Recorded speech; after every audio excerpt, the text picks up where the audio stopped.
Welcome back to Starlight Talks. I'm here with my friend Ed Lynch of Mychal's Learning Place. Hi, guys. So if you want to ask us any questions, we'll get to as many as soon as we can.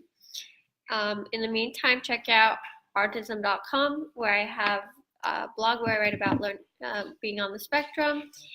We have our support groups and life map and all that fun stuff. Go learn about more of that.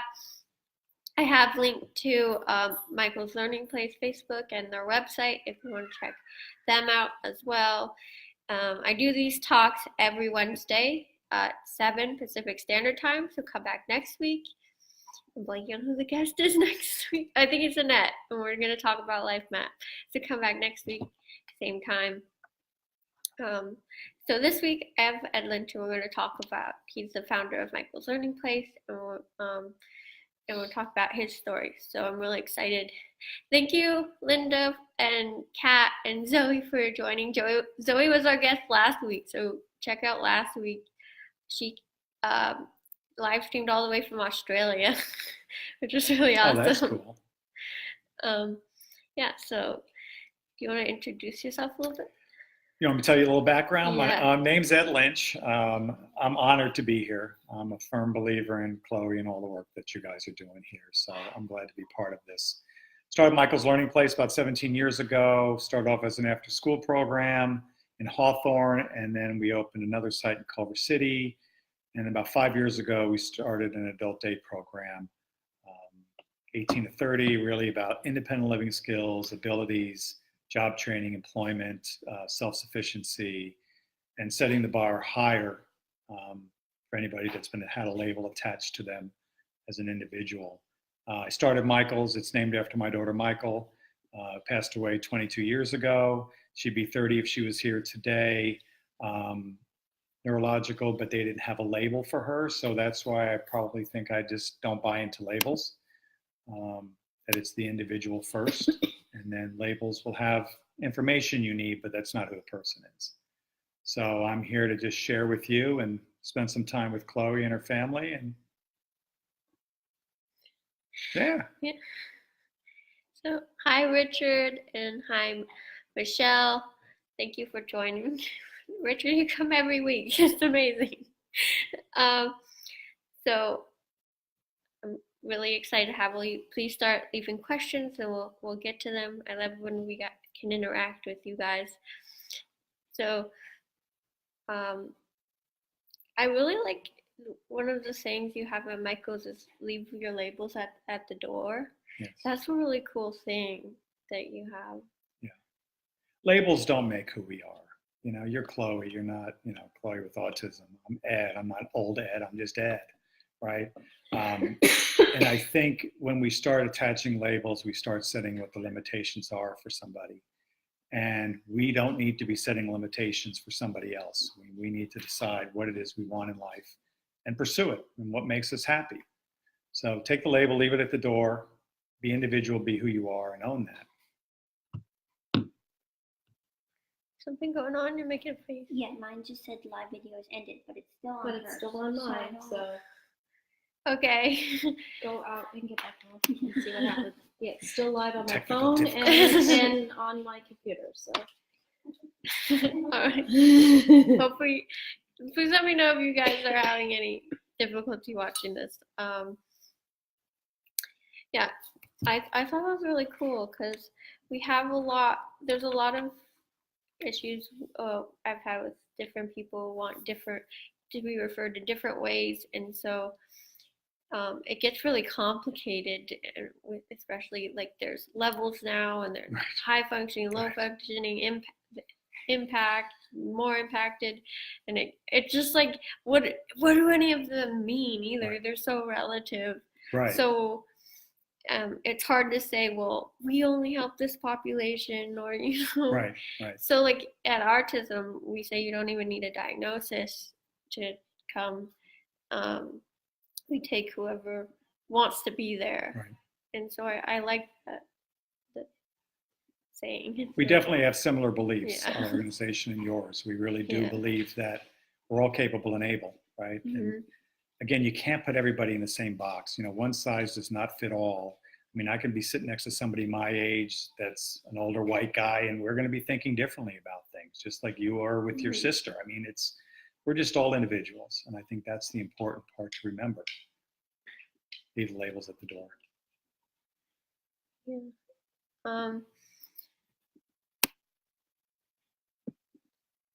We got a question from Kat. I'm working on some self-sufficiency skills. She's 16, so I think she's referring to her kid. Her dresser is a total mess. I'm trying not to straighten and fix it.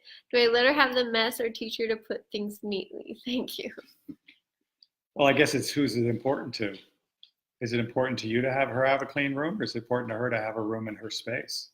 Right? I mean, I think as a parent with disability, child with a disability or not, my son's 21, neurotypical, and he's a slob, right? I just close his door. So do I want to battle over him having a clean room, or do I want to have a happy, healthy relationship with my son? I can encourage cleaning up and putting your stuff away, but you got to choose your battles. Yeah. For me, I have to choose my battles. And maybe if she wants that clean room but doesn't know how, then that's a whole nother thing where you have to figure out what skills she needs to learn in order to do that. That's a great point. Yeah.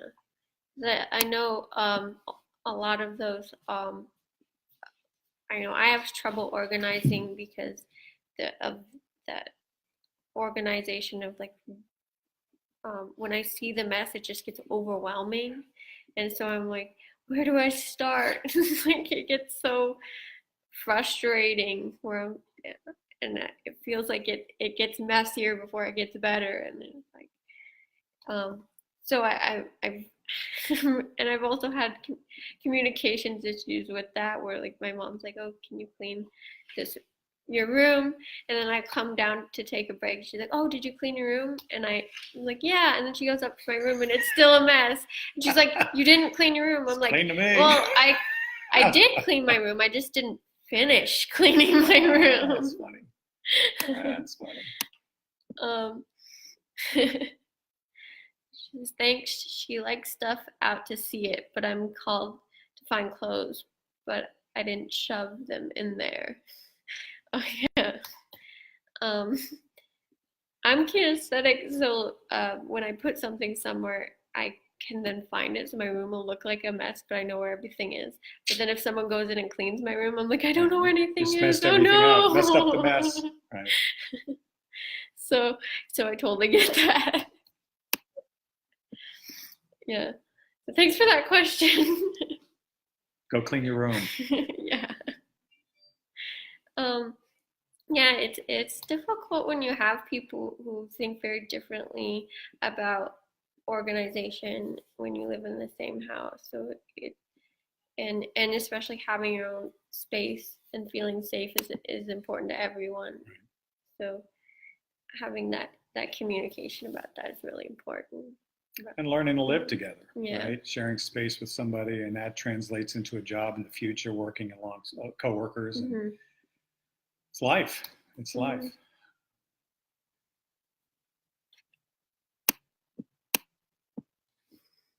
Those things. See, I'm so old I can't read that. So how did you come up with the idea for Mychals? You know, I had started volunteering with Special Olympics back in 1988, which is actually the year my daughter was born, but this was before she was born. And wondering why I was working with the population, wasn't quite sure. Started volunteering with Special Olympics and started working with the day program. And then when it became obvious that my daughter had special needs, trying to find a program that I, as a parent, would have felt comfortable leaving her at, there really was nowhere I felt comfortable. She, you know, last couple of years of her life, she was in a wheelchair, required a lot of supports, no language, lack of fine and gross motor skills. And then you're putting somebody like that in the trust to somebody else. And any parent has that fear of, oh my goodness, now what? And I remember visiting one program. I was on the phone with them, and they told me everything a parent wants to hear. We've got this, we've got that. We do, I mean, everything imaginable. And I remember calling my daughter's mom up and saying, I think I found the perfect program for her. And then I went to visit the program, and I'm like, this is nothing what you told me it was going to be, and there's no way I'm going to leave my daughter here. And so after she passed, I was given an opportunity to run another after-school program for a woman who's was motivated, came from here, was beautiful story what she had created, but she was the worst boss imaginable and not the kind of person to run an agency and organization. It became about money. So I think year 4 of running her after school program is when I decided to start Mychal's and do it what I feel is the right way, which is to treat people with love, respect, dignity, challenge them, and feel part of. And so the adventure began, and I went to Regional Center, and they gave me some startup money. I found a location in Hawthorne, a church for free. Did that for about 9.5 years. When I started Mychal's, we raised money. David Bowie had donated a guitar, signed the guitar. Actually, his people created our logo, which we've kept. So for me, there's a story of in everything in my life. I operate from here in my decision making. This has a place, but it's here that matters. My staff come from here. It can't come from here. I don't need to be overthinking. My staff don't need to be overthinking. If we open up our heart and we just love somebody and we're there for them and actually show up, the sky is the limit. And then it just has turned into something even more than when I started it, from an after school program, adult program, commercial bakery, food truck. I mean, the list of things that we're doing and the list of things we want to do, it's a very long list. And so I hope in my lifetime I can continue to create something new every year to provide more opportunities, but also those opportunities turn into awareness, right? So you doing this vlog creates awareness. And I think the same thing with what we do is to create awareness to the community that you and I are the same. They're a lot younger, but you and I are the same, right? And I think we all need to be treated that way. There should be no differentiation between the two. So I'm driven by my daughter to do this. When I was touring your facility, one of my favorite things I noticed is that you had this sensory-friendly room where there was a bed in it where Right. you could take a nap. And I've seen so many places that are supposed to be autism friendly that didn't have anything like that. Like there would just be like one huge room or like something like, and you're just like, but where's this sensory friendly space where we can exit and take a break? Right. They're like, what are you talking about? Like, how do you not know the basics of autism enough to have that? And you had not only this great space that everyone could feel safe in, but there was that room with the bed. And I was like, this is definitely a place where everyone can feel welcome. And, it should be a home, yeah, right? Yeah. It shouldn't be an institution. It should be a home. You should be able to walk in there and feel comfortable and feel like you belong. And like you do when you walk into your house, you feel safe, you feel loved, you don't feel judged, you're accepted completely. And I think that's the kind of the same philosophy we have at Mychal's, which is the way it should be. Yeah. When I saw that, I was like, I know everyone here is going to understand that if I have a sensory overload or I shut down or whatever, that people are going to understand what's happening. Right. Because there's so many places that even say this is for autistic people who don't know what that is. Right. And so that was like, I noticed that right away about. That's nice to hear. I mean, it really is nice to hear. And I don't think we did it for that intention. I mean, it needed to be, start off as life skills, right? How to make your bed, how to store your clothes, but also an escape room, so to speak, and also a great nap room if you're really tired. And it gets used, but not as frequently as you might think.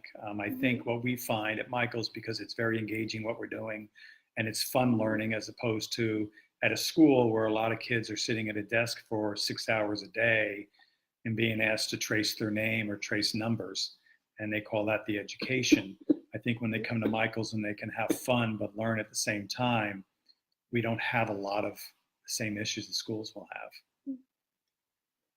And then I also found out when you know you have an exit route or a safe space to go to, you actually don't need it as much because you trust that it'll be there when you do actually need it. So you don't go, oh, I should leave now in case something happens. And because you can get yourself into that panic mode where it's like, oh, I know it's there, so I feel good. So like a lot of people like having parties at their own house so they can go into their room and like know, being able to call someone, know they're going to come, and when they have that and know it's in place, I found that there's less of actually wanting to use it or needing to use it. But it's the safety net of knowing it's there if you do need it, right? Yeah. Right.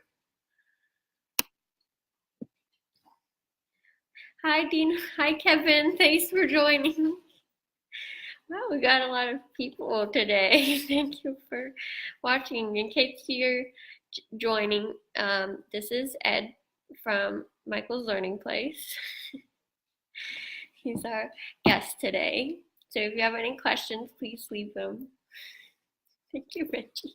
Give me the dogs want in. The dogs want in. Yeah. So Mychal's has so many different things available at exercise classes, art classes, music's, employment opportunities. So how did you decide like what activities to have? Well, when it comes to the social end of things and the after school program, you want to create as many opportunities as possible. And sometimes it's just pure luck. And let me explain that to you is, the badminton club in Manhattan Beach approached us. We'd love to have you guys come out and do badminton. Who would ever thought badminton, right? I mean, and that to be a club, right? So when somebody would approach us, we would take that opportunity. We have a lady that's doing fencing with our students. Who'd have thought we'd be doing fencing, right? So the fact that we're open to ideas, suggestions, volunteers that want to come in and do something, we'll look at it and see if it makes sense. Art is obvious. I mean, the benefits of doing art. And we don't do any therapy at Mychal. We're not a therapy program. I don't want to be a therapy program. Kids have gone through enough therapy in school, at home, wherever it is that they are in life. We want them just to come and be a kid. So when Johnny walks in the door, it's Johnny, we're going to have fun today. This is what the plan is. And so we try to incorporate new activities if possible so the students don't get bored. Bring in as many volunteers, and we get a lot of neurotypical volunteers coming in, which is wonderful. So there's inclusion. A lot of the kids didn't necessarily get back in school. The ones that were maybe in a day class and put off into the corner. We get a lot of volunteers that come in, which is wonderful. And just always thinking outside the box of what can we do next? What niche will we find that somebody will really take to? Some students love art. Some don't like getting messy. They don't want to get paint on their hands, so they're not going to touch an art brush, right? Some may walk in the music room and they might just love learning how to play piano. Some of them want nothing to do with it because of the noise and the overload. With our bakery, some students don't have a desire whatsoever to be in that bakery. And then there's those that have been incredibly successful being in the bakery, and they found a niche, and now they're actually an employee of Mychal's with our bakery business. That's a beautiful thing, but it's not for everybody. And I think continuing to create opportunities and come out with some new ideas. The businesses were started because no one's hiring. 85% unemployment rate, 80% unemployment rate. It's unacceptable. So that's why we started the bakery business. That's why we started the coffee business, to create job training, which is training is the most important, but then employment and community awareness. So maybe if somebody sees one of our baristas someday and then they own a business and the barista decides to go get a job somewhere else, hopefully they'll remember, oh, I remember, and they did a great job serving me, so maybe I'll give them a shot. And so that's important to us, is the community awareness and building the trust and people understanding we're all alike, Hopefully that answered your question. I tend to go off on rants. Yeah, at OurTism we have so many different programs, and I find that we have different people who want to do support group versus the life map versus the social groups, and we have people who do all of it. Right.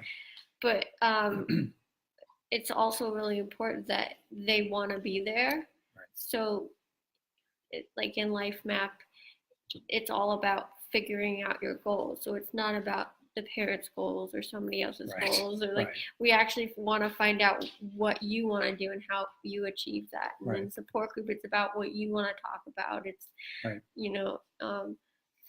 and we're starting a social group soon, and hopefully we'll get kids going, oh, I want to go here and I want to do that. I think people will for you. Yeah, I think they will show up.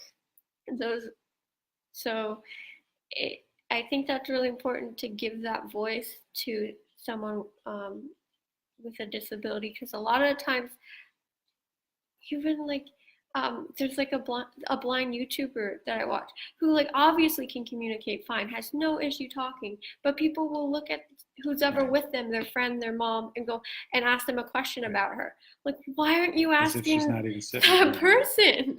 Like, she can talk, and so can those of us who are autistic and deaf and like whatever disability it is. Like, we have opinions and a voice, and so it's really important that's validated. And it's so interesting watching how quickly when I go, yeah, we're gonna do exactly what you want to do, how quickly that person goes, oh, this has never happened before. This is so exciting. And then they start talking and talking. You're like, okay.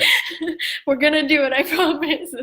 Well, I think with OurTism, and you in particular, I mean, being the voice, right? I think that's what's going to create the change and the awareness in the community.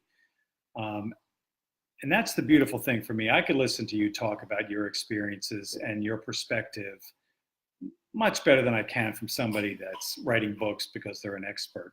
Mm-hmm. I'm sorry. I mean, you know it better than the experts know it because you lived it every day. Mm-hmm. And the fact that you process everything and you're sharing it with other people.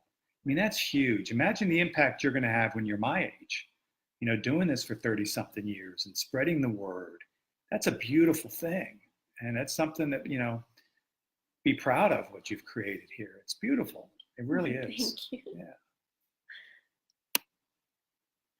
And all your followers know that, or else they wouldn't all be following you every week.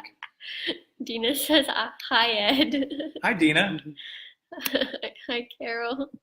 Chloe, Ed is wonderful. Thank you for having him on your show. Any relations to you? Carol? Is it Lynch? Yeah. That's hi, honey. Hi, Joey, if you're watching, unless you're doing your homework. Do your homework. No, I've had many conversations with people about the organization and you, and you've got a lot to share, and people need to hear your voice, and it's giving other people a voice that don't have a voice. And you've made that pretty clear in a couple of the statements you've made here, how important that is. When my daughter was here, people had a hard time looking at her because she was in a wheelchair. Beautiful kid, friendly, happy, call her smiley eyes, but people didn't know how to process it. And then when it was a kid that couldn't process it, the parent would just pull them away as opposed to ask a question to help them understand better.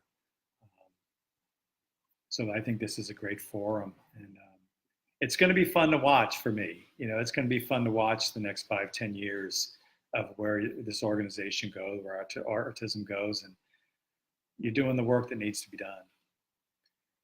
Yeah, I'm glad people are interested in the story, because I feel like it's really important that people start learning about how other people act and why they do certain things that you wouldn't necessarily deem normal, and so that there's more empathy in the world. And so when you see someone doing something that doesn't quite make sense, you go, well, there's something probably going on in their world, instead of being judgmental about it. It's very easy to jump to conclusions, what's going on, right? Mm-hmm. And once we educate ourselves, it's like the whole typical story of the kid with autism pitching a fit in the market. And the parents just think, oh, just get your kid under control. It's not about that, right? It's about understanding why he's doing that.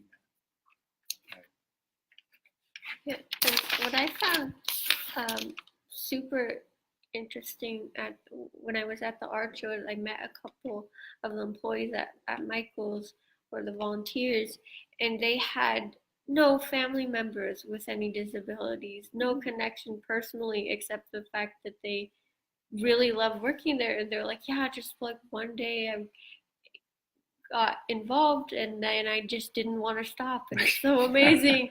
And I wish more people knew about this. And I was like, because so many people in the disability world, like, know someone or have a disability, and that's how they get involved. So it's so amazing. You have people outside the disability world entering Right. the disability world Right. for the first time.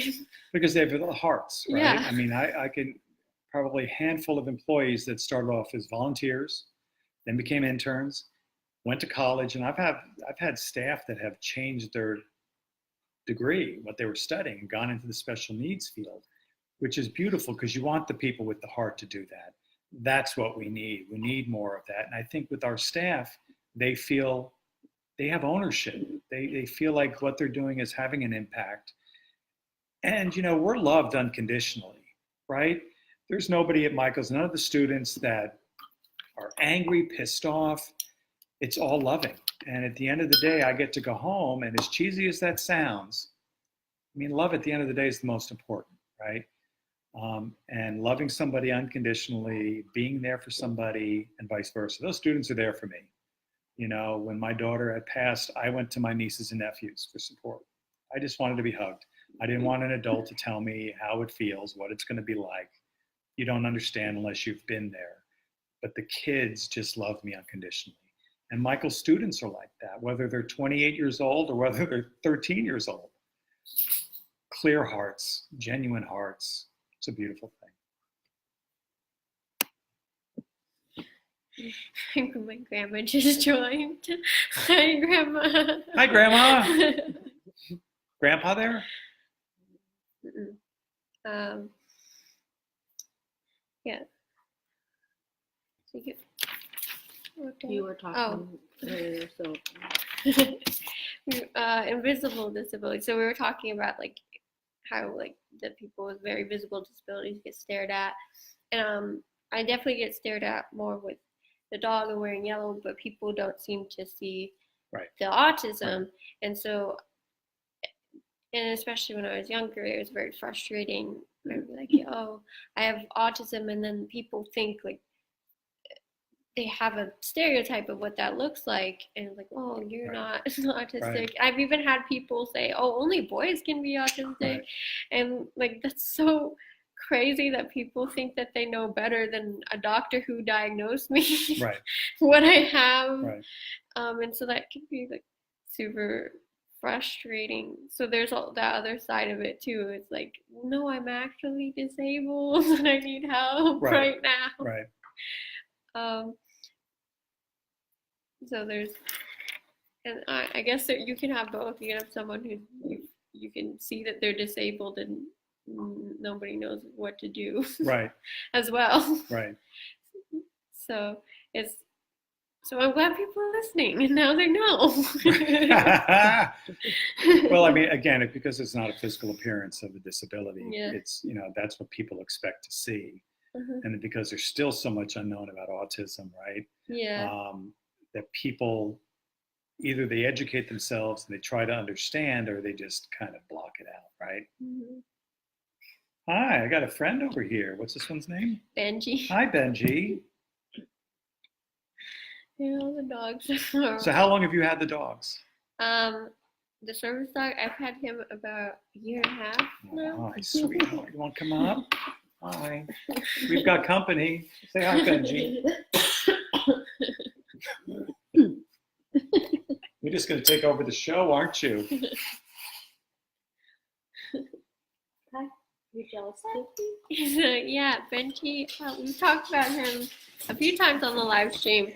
We had his trainer come on and talk about service dogs. That was nice. So, and how has it been? What's the biggest help with the service dog for you?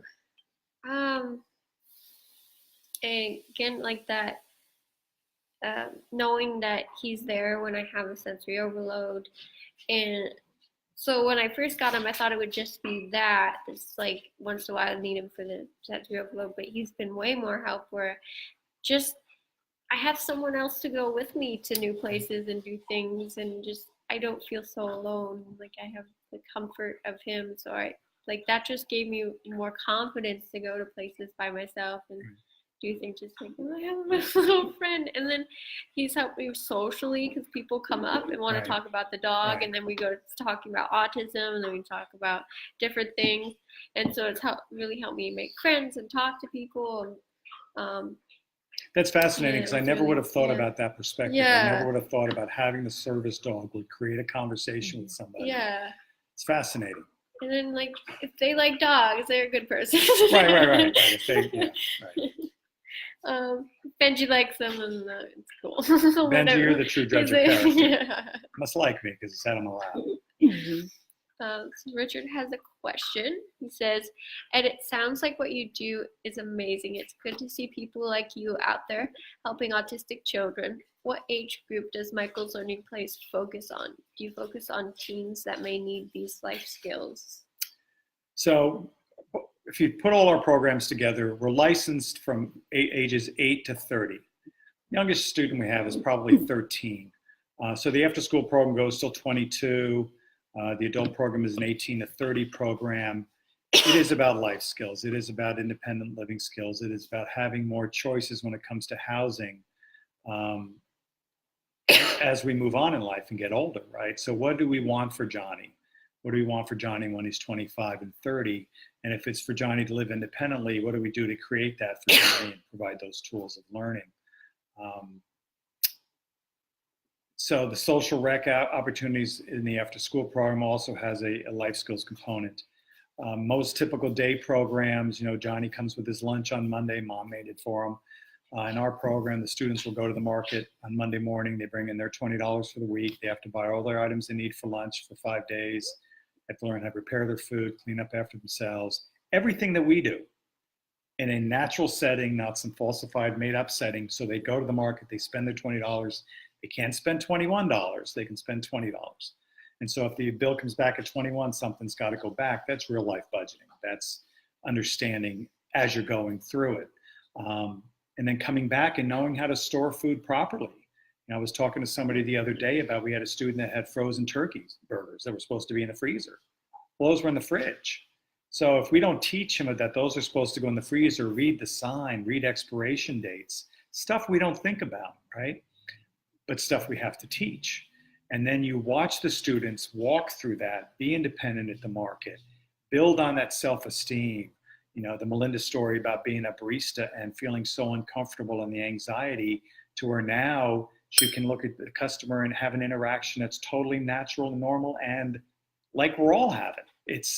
There is no difference. There is no difference. And I think, again, the labels limit us. We just got to rethink the labels. Leave them outside the door. Mm-hmm. I hope that answered your question, Richard. Your son said that. Hi, Joey. My son. Sorry, I'm not talking to them. Yeah. One of my favorite stories my sister told me from when she was in her program where she was learning to live on her own. One of the first times they went grocery shopping, they were given a budget of like $25 for the week. And so there was a kid that bought $25 worth of lettuce. That is a lot of lettuce. Is he a vegetarian? It was his favorite food. And it was the first That's time funny. going, and I think whoever brought them forgot to do that talk Right, about right. what to get. Well balanced diet. And just sent them in, and so a lot of them came out with meals or candy or like what you would expect, but this one kid just came out with $25 worth of lettuce, and so half of them had to go back in, and he had to show them. That's funny. Did he do that again? Is what I'd like to know. I don't believe so, because when it was then explained to him that Right. You need this for a whole week, you can't survive on lettuce. Well, He went, oh yeah, that's probably not a good idea. Well, I think that's where the training comes in and the supports come in, Yeah. right? So the staff should give you guidance, and so they'll work Yeah. through a list. And so they have a shopping list. So when they go to the market, they know what they're there to get, and we try to Yeah. healthy food choices. We don't buy sodas. We're not buying candies. We're not doing things like that. So a healthier lifestyle, again, in a natural setting. It's just go to the market, have people support you in the market, support you with the checkout, to where now they're checking out on their own and the staff are standing there. That's the way it's supposed to be, right? We don't want a shadow watching over our shoulder for the rest of our lives. It's not a life of independence if that's the case.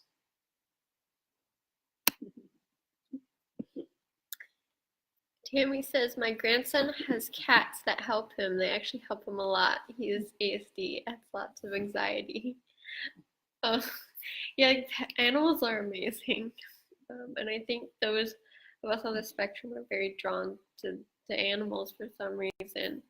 They just have that love. I know Benji loves people with autism. He can seek them out.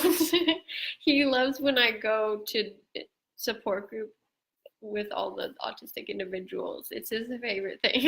He like says hi to everyone. Yeah, but in other environments he won't do that. But when I'm around a lot of autistic people, he's so comfortable. So there's something about that bond with animals that happens with autistic people. Well, I think animals in general are very loving, and they just want to be a part of the troop, right? The tribe. And we've got a pity at home, and she sleeps right next to Joey, her head up at his head at night when he's sleeping, and wakes up. She just wants to be part of it. We all want to be part of it. And that's probably the beautiful thing about, your dogs that you have, is they just love you unconditionally. They don't see diagnosis. They see Chloe. And that's a beautiful thing. Yeah, I did a live stream way back when with my friend Alex, and she grew up with a bunch of foster siblings, and her parents worked with a lot of disability children. I don't know where that got a lot of alerts somewhere from. And she learned that all these kids just wanted to join in on everything. So like one of the things she talked about, you should definitely go back and watch it if you guys haven't seen it. There was a kid who couldn't eat solid food, but he didn't want to sit separately or go run around while everyone was sitting at the table. He wanted to sit at the table and have his own plate and be with everyone and join in. Like, we all want to be part of everything. Right.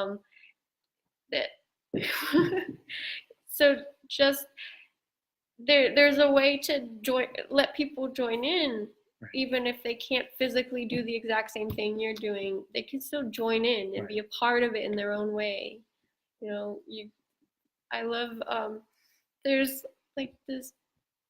There was a TV show, Zoe went on. I remember they wanted to be cheerleaders, and the cheerleading squad wouldn't let them in, so they created a cheerleading squad that cheered for like chess club and like for this other, and everyone was like, I love that. And then she was like, we cheer for everyone. I love that. Just like do it your own way. Like, it doesn't have to be the same way everyone else does it.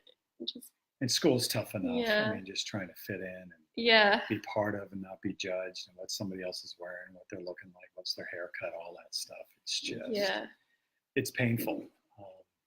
And I think educating, I think you're educating. I could see you talking to middle school students about autism and what that looks like, and, how to treat somebody as opposed to right away assuming. I think that'd be valuable. Middle school's tough for everybody. And, if you throw somebody on the spectrum into the mix, I can't even imagine what that must have been like for you. School is really hard.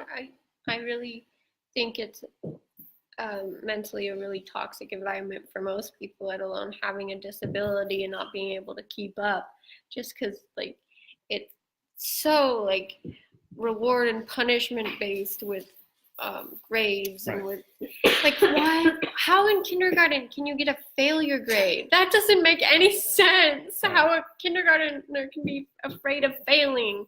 And I really believe that failure should be celebrated. It should not be something that should be upsetting. It should be okay to fail. Got to pass those state standards, right? State's got to get their money. I think that's something the school system definitely needs to change. They need to get rid of that statement that you're a failure. You just didn't learn it yet. You need a different way to learn it. That's right. And that's okay. So Zoe says, I love how you say leave labels at the door. I dream of a world where labels are left at the door 100% of the time. I find as a mother of young children running Asperger's wiring, I am so grateful for the label as it brings some acceptance of how they show up in life. Your vibe and message is incredible. So nice, Zoe. Thanks, Zoe. It's all about her and the dogs. Well, yeah, and if you just ask the person on the spectrum what they want, I think they can tell you so much. So if you're building a place for someone like that, just ask them. Right. Like assuming isn't you're Right. just not going to get it right. And give them time to answer. Yeah. It's very easy to lose patience and then move on or walk out of the room and forget that somebody asked you a question. And then also, environment could be physical environment, but it could also be like mentally and like the way you approach things and all that kind of stuff too. So that should be kept in mind as well. Right. I think everybody needs to be considered in every situation. We're all valuable. And, So I got a question online recently that was, well, my kid loves being outside. He's so much calmer outside. When he's cooped up inside, he gets all riled up and gets angry. And it's like, but it's snowing, so I can't just let him go outside. I'm like, well, then why don't you bring the outside in? Why don't you like paint clouds and stuff on your ceiling, or bring in some of that fake snow, or right. Put some trees inside, some plants, like build an environment that he likes. Do you think that parents get tired, don't feel like they have the answers, don't know what they're doing? What do you think the reason for a lot of the parents not being engaged, like you were engaged with your mom? I think people get caught up in the way things should be instead of how they really are, and they get caught in this fear loop of, well, what if this happens? What if that happens? And forget to stay in the reality of the situation, and they're sometimes too close to it, and they need to step back and go, okay, what is actually happening, and what can I do about it, and look for just a different way to approach it, where people get stuck in, well, I just have to try harder at this and do this more. It's like, well, if it hasn't worked for 20 years, why is it going to start working now? And then, they're going to these experts who don't have any association besides what they've read in a book, who think they know everything, and then the parents go, okay, we'll do that. Right. But someone should be going back to that expert going, this has never worked. Why do you keep telling people to do this? But I wonder, because I think you guys are very unique. I think what you've got here is very unique. And I don't think there's a lot of families, organizations, individuals having a voice like you have. Temple's been great. She's been out there in front of everybody, but she's not the face of everybody. She's not your age. She's, things are a lot different. How do you get more parents involved? How do you get more kids like you involved to have a voice? What did it take for you to get to have a voice? And then how do you get somebody else to get that? Feeling like someone wanted to listen was the big thing. Was that your mom? Yeah, my mom, my dad.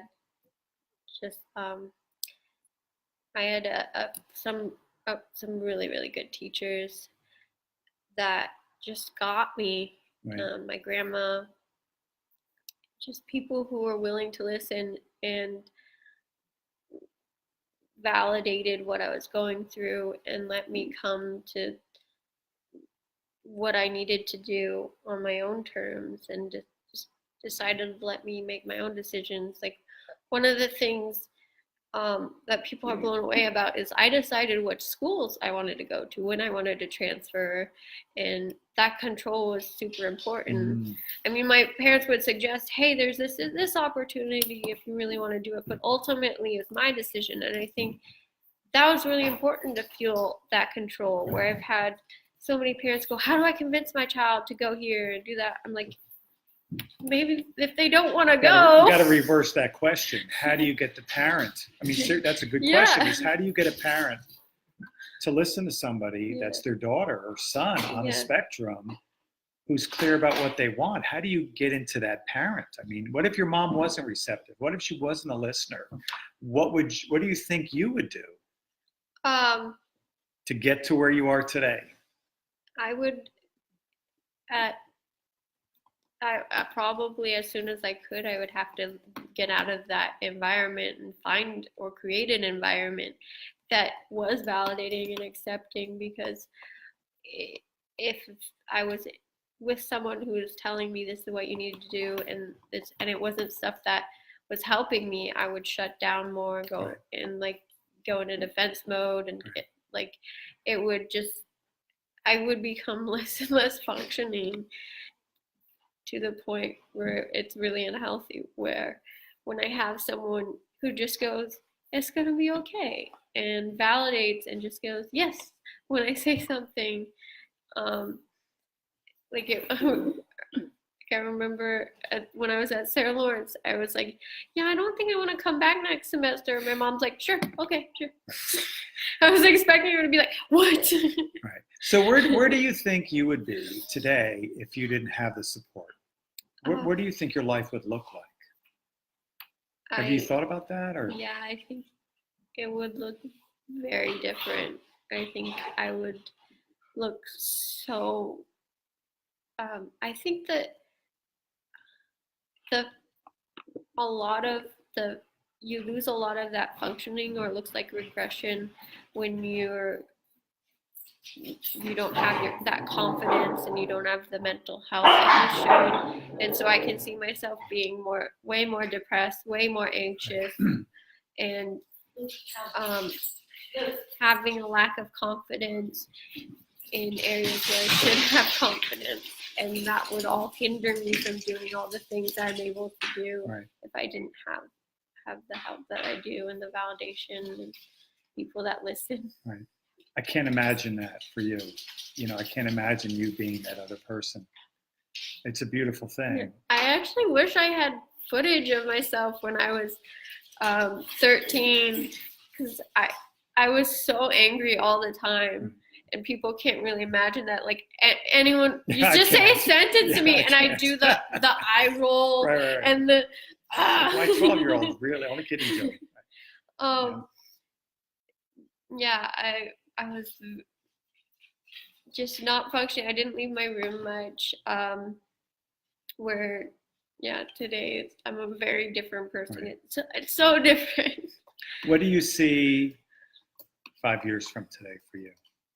What do you hope to see? I hope that I'm doing my workshops regularly, that this live stream is still going, or it's bigger.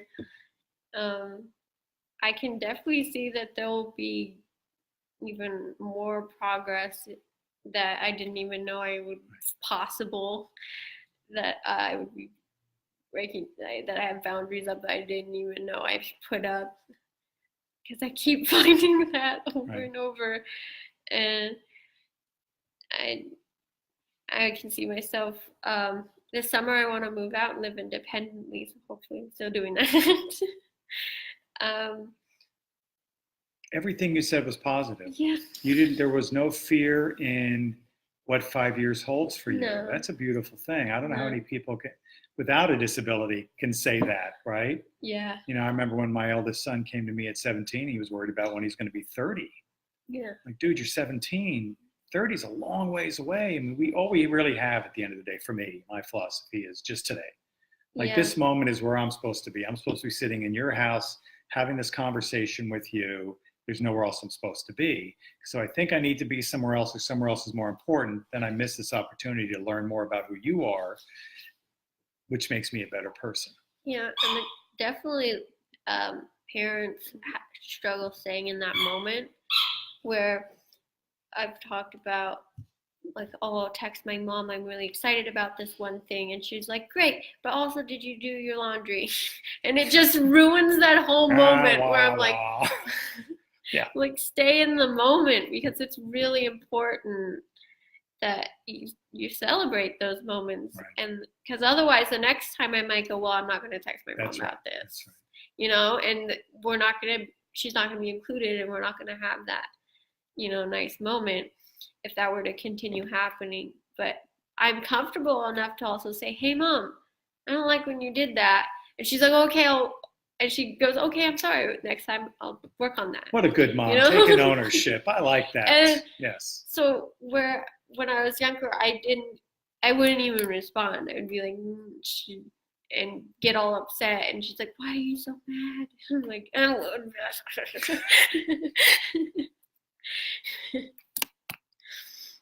So how did you feel comfortable enough to say that to your mom? What transpired in your life to feel like you could be heard by your mom?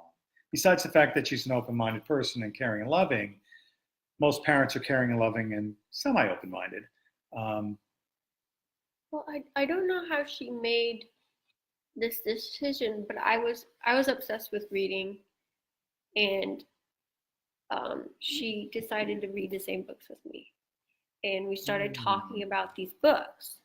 And then she didn't judge me when I was talking about my favorite characters and about different things, and she was very open. And then once that trust was gained on this subject that wasn't very vulnerable, I was then able to open up about more personal things. And so it started from there, where she took an interest in my life, and we built trust from there slowly over time. That's wonderful. So Anna asked, hi, I'm not sure if you answered this already, but what was the process in meeting Benji? How did you know that Benji was the one? Oh my God, this is, I have to post, I want to repost the video. There's a group called Doggy Do Good. If you go back through the live streams, I did one with Karen where I talked about service dogs. They actually matched me with a couple dogs. I didn't get a pick, and I ended up being matched with this dog, Remy, who was Luke's half sister. She's a quarter of his size, and she was supposed to be the perfect dog for all the things I asked for, because I wanted deep pressure therapy, and they're like, she's the perfect size for that for you, and she's ahead of where she's supposed to be. And then she regressed and started having accidents right before I was supposed to get her. And she started, she went through her teenage years. It was like, I don't want to do what you tell me to do. And they're like, yeah, she's definitely not ready. And so there's a couple other dogs we're looking at for you. And so I didn't know who I was going to get there. But when I got there, they're like, okay, we're matching you with Benji. And they brought Benji out, and there's this video on Benji's Instagram, the first post I did of the first minute we met, and he jumped on me and rolled all over me, and we cuddled for like 10 minutes, where he was just so excited to see me. And I was with another girl, Annie, who had actually been visiting her dog Boomer, because she lived in the area since he was a puppy, and she was like, I've been here so many times and seen people meet their dog, and I've never seen this. And the worker was also like, no, this doesn't happen. What's going on? He's never met you before. Like, some people send things with their scent on it. It was like, I didn't know I was gonna have this dog, so he didn't know me, but he's like, there was this crazy magical moment where like he definitely recognized me and bonded with me right away. So there was something magical that happened in the universe, where I don't know if he talked to someone who passed away who knew me, or if he's It's meant to a be. reincarnation or like whatever. But there was some magic in the universe that brought us together. He's like, I've been waiting for you. It was so crazy. Everyone there was like, oh my God, this is crazy. So from that moment, I was like, well, he's coming home with me.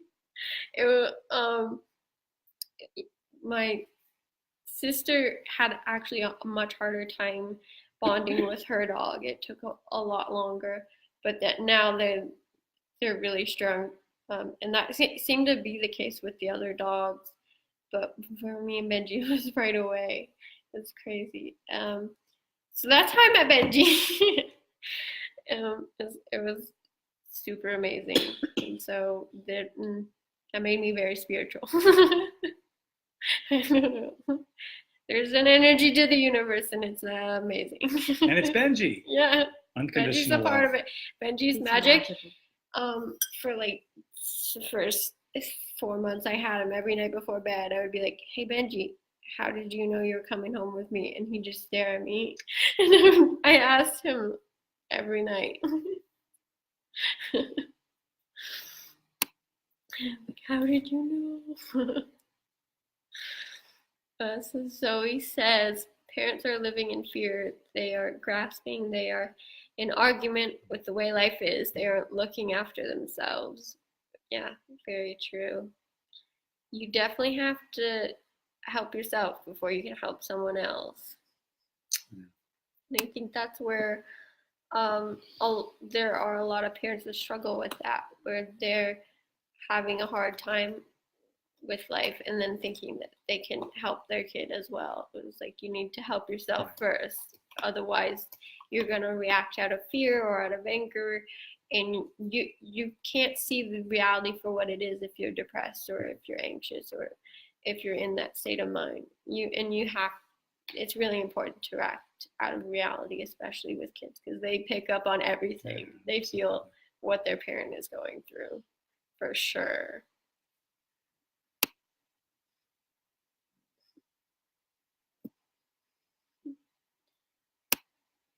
Everyone just agreeing with things we said. Yeah. Any questions?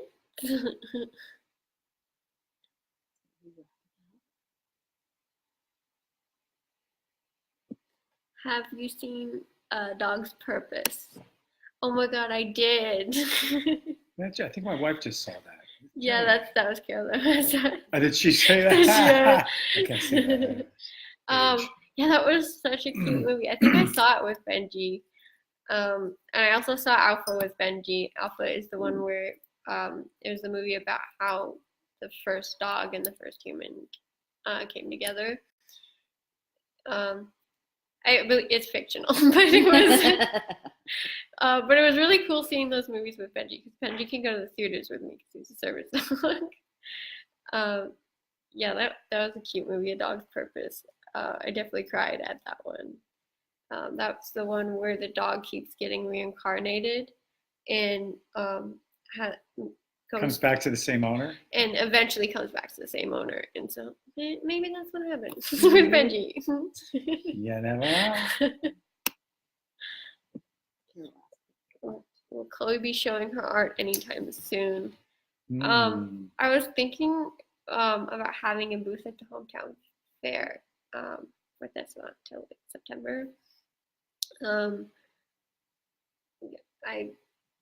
I'm definitely still doing art. Everybody loved your work at the art show.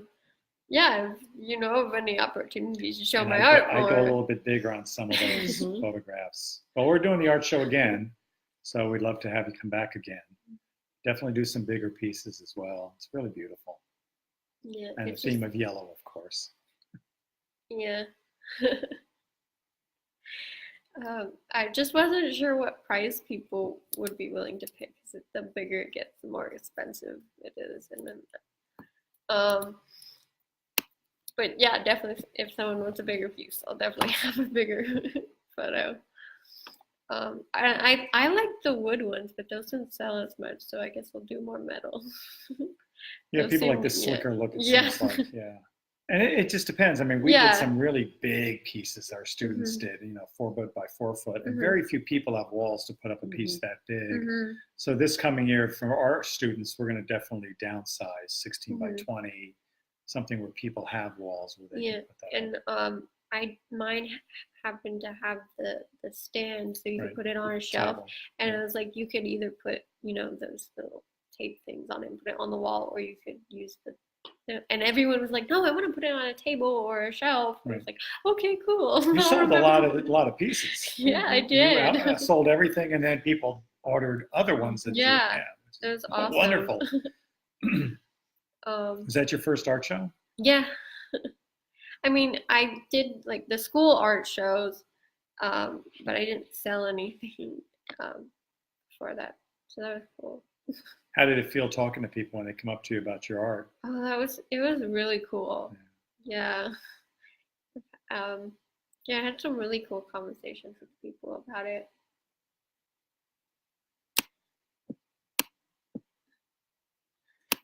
All right, it's 8 o'clock, so I'm gonna start wrapping up if anyone has any last questions.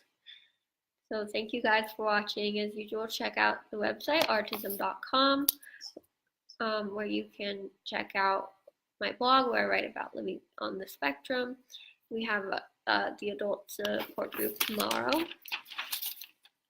for adults on the spectrum. We had a really big group last week, so hopefully we'll have everyone back again. So it's really cool to see so many new faces.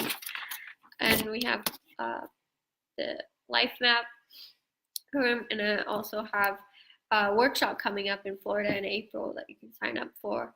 And also we have the announcement I made last week, the 10 Things Hate About You event. The tickets are still available for that. All of the links are on the website or on the Facebook page for all that stuff. You can sign up to get emails, newsletters, all that great stuff. And come back next week.